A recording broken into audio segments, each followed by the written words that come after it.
Hey guys, so I'm dying for something to do, and I know a lot of you guys are facing that same problem right now. So I thought I'd kind of do my part and give you something to work on in this time of isolation and musically fueled solitude, or at least I hope it is. Instead of doing some generic stuff that I know 1,000 people have done 1,000 times better than I have, I thought I'd just take some parts of my trio's freshman release and use them to illustrate some musical concepts that at least I feel I've used to great effect in my playing, and that oftentimes help me to kind of escape from compositional or improvisational routines that I just kind of fall into because they're comfortable, but also usually very boring and uninspired. So the first one I wanted to kind of pitch your way is the concept of constant structure harmonization. I know that's a terribly intimidating word, but it's actually a really easy concept to use.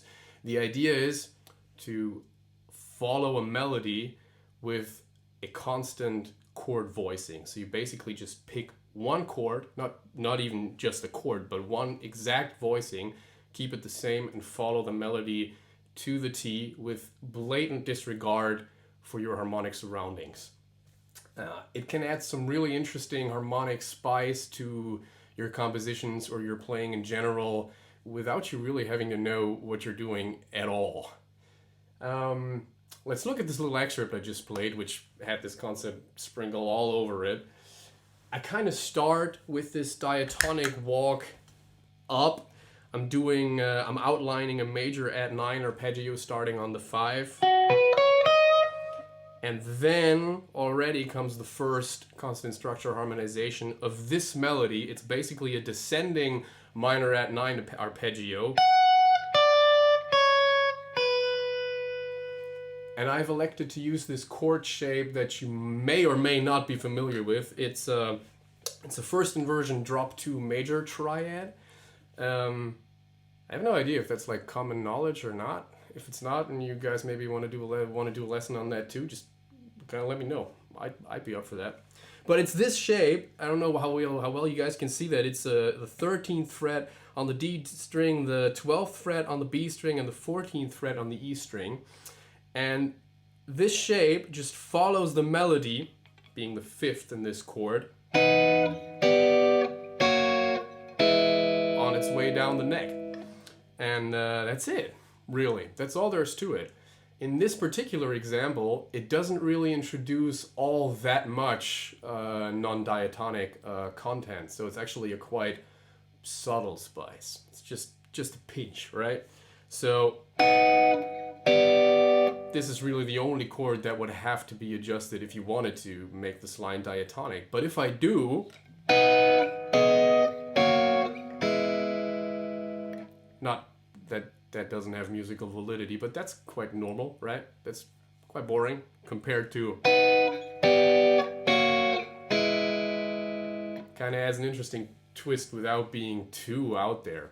And best part is you don't have to know what you're doing at all. The bass actually is adding a 4th note in with this that I'm gonna just kind of fret here. Obviously the bass is doing that like 1 or 2 octaves down. I'm not entirely sure. I think 1 octave down. And it makes this major chord drop 2/4 minor 7 chord. It's a really beautiful voicing for your standard, or instead of your standard minor 7 chord. I love that voicing. So the finished part would kind of sound like this.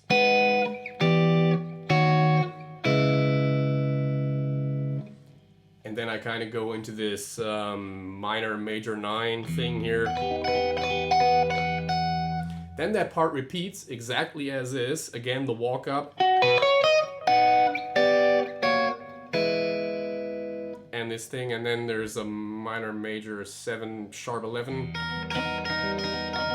Same idea, just kind of making diffuse noises that have a sinister vibe to them. And then that part repeats a 3rd time, but afterwards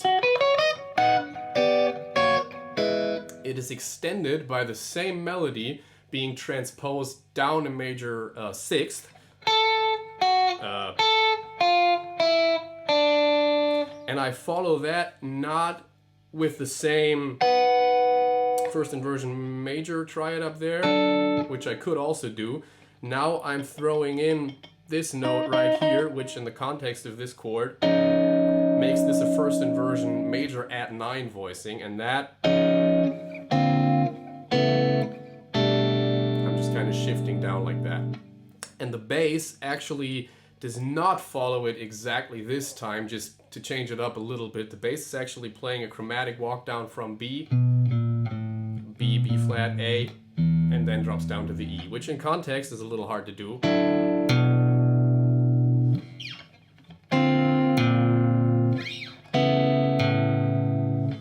And finally this. So that's the whole thing, really. I hope you guys get a kick out of that and can maybe dig it and mess around with it a little bit. If you do, or you know someone else who might also enjoy that, feel free to share this.